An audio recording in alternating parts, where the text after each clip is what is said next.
안녕하세요. 오늘은 열왕기하 25장에 나오는 히드기야 왕과 예루살렘 멸망에 관한 얘기를 하겠습니다. 우리가 신앙생활을 함에 있어서 가장 깨닫고 또 이해하기 어려운 부분이 때와 기한의 문제인 것 같습니다. 때와 기한, 다시 말하면 생명과 그 시간에 대한 관리를 하나님께서 직접 하신다는 얘기입니다. 그래서 특별히 이제 그 축복과 저주를 이제 우리가 늘 사모하고 또 잘 알고 싶어 하는데, 축복하는 시간, 또 때, 그것은 하나님이 정하시고, 또 저주를 내리는 것도 이제 하나님이 그 때와 시간을, 기한을 정하신다, 이렇게 이해하면 좋을 것 같습니다. 그래서 이제 하나님이 신명기 28장에 말씀한 대로 이제 순종하면 복을 주고 불순종하면 저주를 내린다, 이렇게 말씀하셨는데, 그럼 그 때가 언제냐?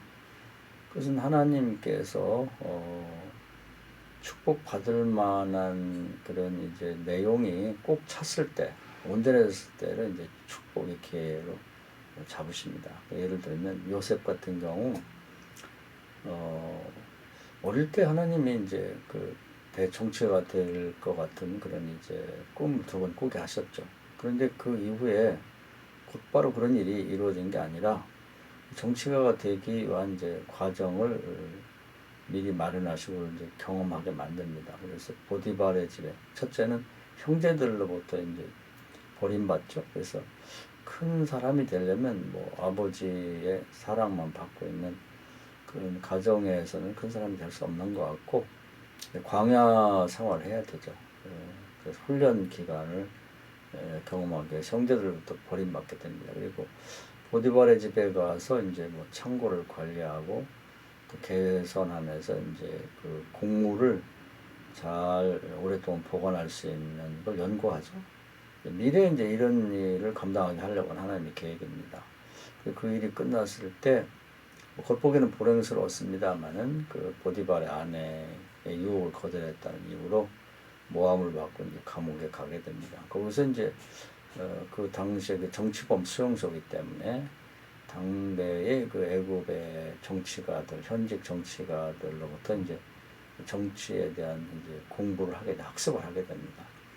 그래서 나름 하나님이 정한 그런 과정을 필했을 때 하나님이 한쪽에서는 이제 요셉을 그렇게 자리에 앉힐 만한 그런 총리 자리를 마련해 놓으시고, 어느 날 새벽에 요셉을 누군가 찾으러 옵니다. 바로가 꿈을 꿨는데 해석할 사람이 없자 그 요셉이 꿈을 잘 해석한다는 얘기를 듣고 이제 데리러 오죠. 그래서 아침에 그 뭐 다른 나라의 노예이자 그 죄수의 신분에서 이제 점심 때쯤 가서 바로를 만나고, 이 시간은 제가 정한 겁니다.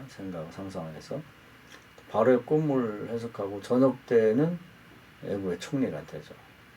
그러니까 새벽까지도 요셉이 어떻게 될지 전혀 모르고 왔습니다. 그런데 때와 기간이 딱 되자마자 아침에 노예자 주인이었던 사람이 저녁 때는 애국의 총리가 되는, 그런 방식으로 축복한다는 거죠. 굉장히 극적이죠. 그래서 우리는 그 때와 기한을 잘 모르죠. 그게 언제인지. 그렇기 때문에 선을 행하고 순종하는 사람들은 하나님이 이런 다양한 전례를 통해서 우리가 보여주는 걸 보면서 믿고 불평하고 원망하지 말고 이제 기다려야 됩니다. 꾸준히 하나님을 기대하면서 생각도 말도 행동도 조심하면서 하나님이 기대하고 있는 수준에 이르도록 노력을 해야 되겠죠. 반대로 이제 그 범죄자에 대한 벌을 내릴 때는, 범죄는 이제 성경을 보면 되게 그 벌이 두 가지인 것 같아요. 하나는 이제 저주인데, 저주는 이제 하나님의 사랑의 마지막 방편입니다. 그래서 예수님식으로 표현하면 어찌됐든 구원하려고 눈이 범죄하면 눈을 빼고, 뭐 다리가 범죄하면 다리를 자르고라도 회개시켜서 다시 온전한 신앙에 이른다면 그러면 이제 영혼은 구원받고 다음 세상에 가서 또 부활할 때 새 몸을 입으면 되니까 기회가 있는 것입니다. 그런데 저주할 가치도 없는 존재들은 저주도 안 하죠. 그냥 내버려 둡니다. 그리고 사단에게 던져버립니다. 그래서 이런 사람들은 겉보기에는 이렇게 나쁜 짓하고 범죄해도 전혀 나는 벌받지도 않고 괜찮다고 이렇게 생각할 수 있지만, 그것은 사형 직전에 원하는 대로 그저 밥도 주고 사람도 만나게 해주는 그런 것이지, 그러니까 태풍 전야라고 봐야 되는 거지. 그게 하나님이 몰라서 그냥 내버려 두는 걸로 이렇게 착각하면 안 되죠. 사단에게 던져보면 어떻게 되는가. 요한복음 10장 10절에 사탄은 하는 짓이 사람을 죽이고 멸망시키는 것이다, 이렇게 되어 있는데, 그 하나의 사례로 욥기가 우리에게 많은 걸 보여주고 있습니다. 하나님이 의인을 일부러 사탄에게 던지는 일은 없겠습니다만, 만약에 던진다면 어떻게 될까 하는 것은 보여주죠. 그래서 우선 재산이 다 없어졌고 순식간에 자식들이 다 죽었고, 자기는 정수리부터 발끝까지 악종이 터지는, 그래서 째는 듯이 아프고 가렵고 마르다 쓰면 고통스러운 질병에 걸리고, 아내는 욕하고 떠나고 친구도 다 떠나고 완전히 풍비박산이라고 할까요? 초토화가 되는 정도까지 갑니다. 남는 게 하나도 없을 정도가 되는 거죠. 나라도 마찬가지입니다. 나라도 큰 제국을 건설했다 할지라도 하나님 앞에 도를 넘는 잘못을 범하게 되면 하나님이 사탄에게 던져버리죠. 그러면 그 나라가 완전히 없어집니다. 이름까지 없어지는 경우도 있고, 옛날엔 대제국에서나 지금은 소도시로 변하는 그런 저주를 받은, 천벌을 받은 그런 나라들도 있죠. 또 무슨 대기업 같은 것도 마찬가지입니다. 한때는 세계를 경영하고 이렇게 대단한 기업이었지만, 그 과정에서 도를 넘는 범죄를 하게 되면 하나님께서 천벌을 내릴 때 그 기업 총수가 정말 전세거리도 없이 길거리 나앉아서 노숙자로 살다가 죽는 경우도 있습니다. 망해도 어떻게 그렇게 망하겠나? 그렇게 망할 수가 있는 거죠. 자, 그래서 이 점에 대해서 우리는 의문을 품지 말고 그 확실한 축복과 저주 또는 천벌에 대한 이해를 갖고 살아야 범죄하지 않을 수 있을 것 같아요. 짧게 보면 이제 그렇게 오해를 할 수가 있습니다. 하나님이 심판을 잘 못하신다, 아니면 살아계신가 죽었는가, 이런 의문을 품고 다른 사람들과 만나, 특히 이제 그 말라기 3장 16절에 믿는 자들의 대화를 하나님 들으신다고 했는데, 하나님에 대해서 의인으로 심저 복 주지 않느냐, 왜 죄인을 벌하지 않느냐, 이런 것 가지고 화제를 삼아서 하나님을 원망하고 하나님에 대해 불평하는 경우가 종종 있습니다. 그럴 때 그 얘기를 시작하는 사람도 큰 벌 받을 일이지만, 또 이제 별 생각 없이 거기에 그 얘기를 듣고 동조하는 경우도 똑같은 범죄가 됩니다. 그런 경우는 단호하게 딱 거절하면 그렇지 않다. 하나님은 정확한 심판을 하신다. 때와 기한의 문제일 뿐이다. 이렇게 말을 해야 됩니다. 하나님이 들으시니까. 난 말은 새가 듣고 반말은 쥐가 된다고 하는데, 우리 성도들의 말은 하나님 들으십니다. 그렇기 때문에 하나님이 듣는다고 하는 걸 알고 정확하게 생각도 말도 행동도 믿음으로 해야 되죠. 믿음으로 하지 않는 것은 다 죄입니다. 그것은 로마서에 나와 있는 말씀인데요. 그래서 그게 어떻게 죄가 되냐는 그 고라와 다단과 아비라몬의 그 반역했던 때를 되돌아가 보면 알 수 있습니다. 그 반역을 했던 주동자들은 성전의 그 어떤 에서부터 나오는 불에 타 죽었고요. 그 가족들은 거기에 불만을 품고 동조했던 자들은 지진이 일어나면서 땅이 갈라져서 다 그 속에 빠져 죽어버렸고, 그것도 그 밖에서 제대로 알지도 못하고 거기에 대해 불평하고 그들을 편들었던 자들은 전염병으로 다 죽었죠. 그러니까 이게 죄인지를 잘 모르는데 이걸 정확히 알고 살아야 됩니다. 오늘은 뭐 서론적으로 이런 말씀을 드렸고 이제 그 나라의 경우 어떻게 망하는지를 보겠습니다. 북쪽은 아수르에게 망했고 남쪽 유다는 이제 바벨론이라는 나라에 의해서 망하게 되는데 뭐 바벨론이 뭐 의로워서가 아니라 하나님이 이제 남쪽 유다가 워낙 범죄하고 회개할 기회를 줬으나 회개하지 않게 되자 사탄에게 던지듯이 그냥 던져버리죠. 그때 마침 굶주린 사자 같은 이제 바벨론이 이제 이 유다를 집어삼킵니다. 그들이 뭐 막 제국을 건설하는 그런 시기였고 파죽지세로 주변 국가를 그냥 다 식민지화하는데 그 유다가 먹잇감을 삼는 것이죠. 그래서 어떤 일이 벌어졌는지를 한번 성경을 확인하면서 보면 좋을 것 같습니다. 한번 성경을 보도록 하겠습니다. 열왕기하 25장이죠.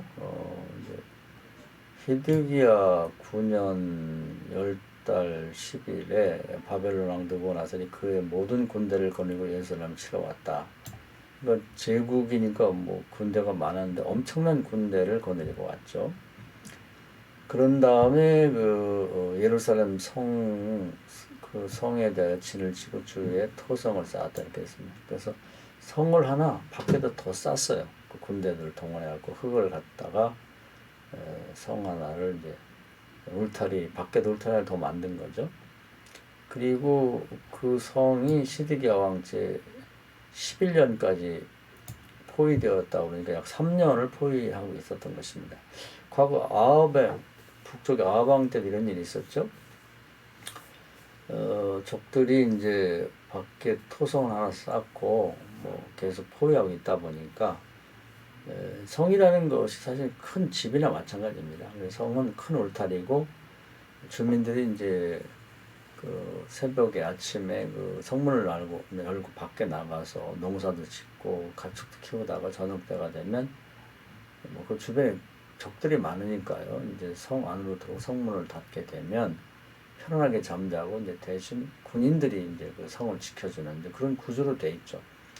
그러니까 항상 성문을 열어서 들락날락해야 먹을 것도 있고 이제 이렇게 생활이 됩니다. 근데 밖에다가 이렇게 토성을 쌓고 뭐 개미새끼 한 마리 나갈 수 없도록 그렇게 하면 이제 안에 있는 사람이 굶어 죽죠. 아합 시절에 보면 실제로 너무 배가 고파서 어떤 여인이 싸우는 걸 아합이 봤는데 뭐 하루는 네 자식을 잡아서 삶아 먹고 내일은 또 네 자식을 삶아 먹자 뭐 이런 얘기 하는 걸 듣고 참 뭐 얼마나 비참한가 하는 것을 이제 우리가 증언하는 걸 듣게 되는데요. 결국 그래도 그때는 그 선지자들이 좀 살아 있어가지고 하나님께 기도해서 하나님 나라의 도움을 받죠. 하나님이 도와줄 때는 뭐 쉽습니다. 사람 어려워도. 그때 하나님이 그 북쪽 이스라엘을 도와준 방법은 이제 환청을 통해 도와줬죠. 그 적들이 왕과 그리고 장군과 그 부하들이 다 동시에 들었는데 어딘가로부터 뭐 수만 마리의 그 말 발굽 소리와 또 군사들의 뭐 이 소리, 외침과 그리고 뭐 창이나 칼 같은 무기들이 부닥치는 소리와 함께 신속하게 막 빠르게 달려오는 소리가 들려옵니다. 근데 왕도 듣고 전원이 다 들었기 때문에 이건 뭐 환청이라고 볼 수가 없는 거죠. 그래서 걸음아 날싸려라 하고 이제 모든 무기와 또 의복과 군량물을 다 놓고 도망가게 되죠. 그것이 나중에 그 밖에서 거주하던 문둥병자들에 의해서 발견됐고 그것이 이제 성 안에 소식이 전해지면서 이제 성 안에 있던 사람들이 밖에 나와서 적들이 놓고 간 양식과 옷이나 이런 걸 가지고 와서 이제 그 경제적인 어려움이 이제 해소가 됩니다. 그런데 히스기야 왕 때는 그런 선지자마저 다 죽였기 때문에 전혀 하나님의 도움을 받을 수 없게 됩니다.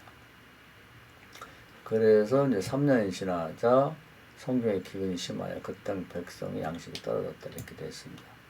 그러다 보니까 이제 도저히 견딜 수가 없는 히드기야 왕과 그 몇몇 그 신하들이 이제 비밀스러운 문이 있었던 것 같아요. 이제 그것을 통해서 이제 다른 곳으로 도망을 치게 됩니다. 그때 이제 그것이 발각이 돼가지고 갈대아의 그 군인들, 다시 말하면 바벨론 느부갓네살의 군인들에 의해서 그들이 모두가 체포됩니다. 그리고 그 바벨론 왕에게 이제 이 왕이 사로잡혀 가죠. 여기 보면 바벨론 왕을 끌고 가면 그들이 그를 심문하니라. 그래서 이제 괘씸하게 생각한 바벨론 왕이 이 7절이 가장 비참한 내용 같아요. 그들이 시드기야 아들을 그 눈앞에서 죽이고 시드기야 두 눈을 빼고 노사슬로 그를 결박하여 바벨론을 끌고 갔더라. 한 문장으로 요약이 됐지만 아마 인간으로서 당할 수 있는 최악의 경우 같습니다. 뭐 욥기 같은 경우도 뭐 비참합니다만 그래도 욥이 보지 않는 상황에서 자식들이 이제 10명이 죽어서 그 시신을 봤죠. 그것도 이제 비참한데 그보다 더 비참한 것은 시드기야 왕 같은 경우 자기가 눈을 뻔히 뜨고 보는 앞에서 생태 같은 자식들이 하나씩 다 적들에 의해서 살해되는 광경을 목격했으니까요. 뭐 이건 인간으로 태어나서 가장 비참한 것 같아요. 그리고 나서는 이제 시드기야 두 눈을 빼버립니다. 사람이 눈이라는 건 또 망각하게 되고 새로운 걸 보게 되면 이렇게 이제 과거에 봤던 것이 흐릿해지게 마련인데 시드기야는 자기 아들들이 죽는 광경을 끝으로 두 눈을 뺐기 때문에 다른 걸 볼 수가 없죠. 그러니까 그것이 뭐 박힌 못처럼 뭐 계속해서 마지막 광경으로 남아 있는 거죠. 그러니까 얼마나 고통스럽겠어요. 그리고 자신은 그 노사슬로 개처럼 묶여서 바벨을 끌려갔다 하는 거죠. 그러니까 이렇게 상황이 돼도 아무도 도와주지 않습니다. 뭐 하나님께서도 사탄에게 버리듯이 버려버렸기 때문에 전혀 동정하지 않고 내버려 두죠.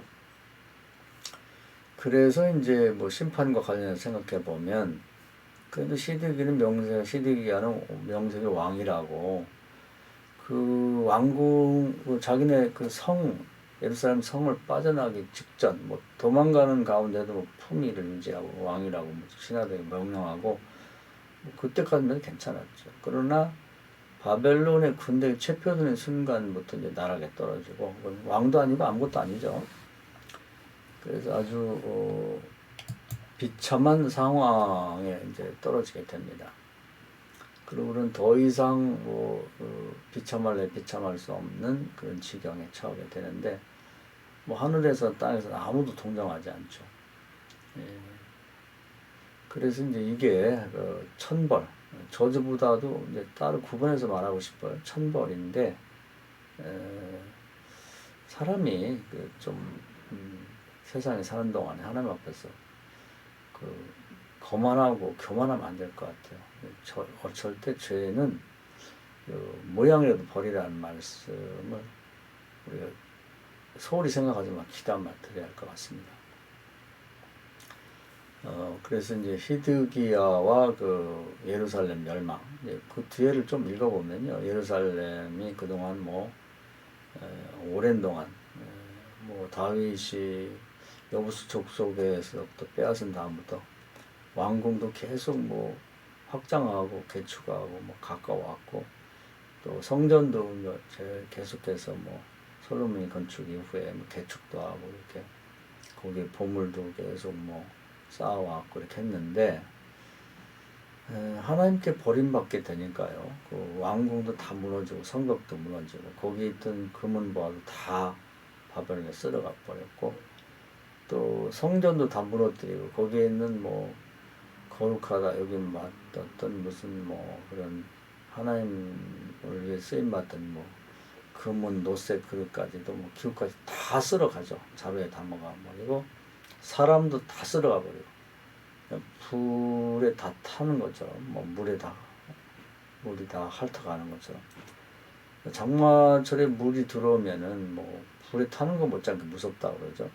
물이 가득 차면서 불에 의해서 집에 있던 모든 물건들이 둥둥 또 다 나가고 나중에 가보면 벽지까지 불어가지고 다 뜯어가 버린다는 것입니다. 그만큼 무서운 거죠. 그런 것처럼 쓰나미처럼 몰려온 바벨론에 의해서 이스라엘 남쪽 유다의 그 예루살렘 성에 있는 모든 것들을 다 쓸어가 버리게 돼서 완전히 초토화되는 그런 결과를 낳게 됩니다. 이런 점에서 이제 때와 기한이 문제일 뿐이지 결국 선을 행하고 말씀에 순종하는 자는 때가 차면은 아침까지도 요셉을 얘기한 것처럼 뭐 노예요 죄인이요 감옥에 있던 사람이 저녁 때가 되면 이제 애국의 총리가 되는 것처럼 축복받게 되고 그 점을 믿자는 것입니다. 그래야 이제 기대를 갖고 또 선행을 격려하고 본인도 이제 선행을 하며 살 수 있는 거고요. 물 한 그릇이라도 대접받기보다는 대접하는 삶을 철저히 살 수가 있는 것입니다. 그리고 이제 악에 대해서는 정말 모양으로 버리고 살아야지 또 악을 행하다는 이제 반드시 홀이라도 벌을 받게 된다는 생각을 가져야만 그런 심판을 두려워해야만 경건한 생활을 이제 계속 추구해 나갈 수 있습니다. 그리고 다른 사람들에 대해서도 정확한 평가를 할 수 있는 거죠. 의롭게 사는데 현재 고난이 많다 그러면 그 불평할 게 아니라 저런 의로움이 계속 하나님 나라의 기록은 남을 것이고 본인이 받지 않으면 그 대가를 후손들이라도 반드시 필요하고 요긴할 때 쓰임 받을 것이다. 이런 믿음을 갖자는 겁니다. 믿음이라는 것이 영역이 다양한데 심판의 부분에도 정확한 믿음을 갖고 있어야 됩니다. 그래서 남들이 그런 걸 보고서 하나님 살아있으면 저런 의인이 복받지 못하냐 이런 의문을 제기할 때 그게 아니라고 말할 수 있어야 되죠. 그래서 우리 자신이 그런 정확한 의인에 대한 의에 대한 생각과 말과 행동이 그 모든 속에 그 믿음이 들어 있어야 된다는 얘기죠. 그다음 악한 자에 대해서 정말 악한 짓을 하는 나라나 뭐 기업이나 가정이나 교회나 뭐 이런 뭐 개인이 있을 때 또 의문을 갖고 어떤 사람이 하나님 살아계시면 저런 자를 벌하지 않냐 그런 불만을 할 때 거기에 대해 정확한 우리가 이해를 갖고 그게 아니라고 하는 걸 말해줘야 됩니다. 그런 오해를 불식시키기 위해서 이제 성경에서 많은 사례들을 들어서 우리에게 설명하고 있는 것이죠. 그래서 자기가 별 생각 없이 하나님의 마치 그 세상을 잘못 다스리는 것처럼 무능한 하나님인 것처럼 말하는 이웃의 말에 자기도 모르게 그렇지 하면서 동조하게 되면은 그것이 똑같은 범죄가 된다. 고라 일당과 그 사건이 우리에게 말해주고 있는 것이죠. 그래서 우리는 이 심판에 관한 그 때와 기한에 대한 하나님의 그 통치가 정확하고 엄정하다는 그런 깨달음을 갖고 우리도 그렇게 거기에 맞춰 살아야 되고 또 다른 사람에 대해서도 그런 시각으로 이제 보고 살면은 불평 없이 정말 온전한 신앙으로 살 수 있을 것 같아요. 이 말씀 은혜가 되기를 주의 이름으로 축원합니다. 감사합니다.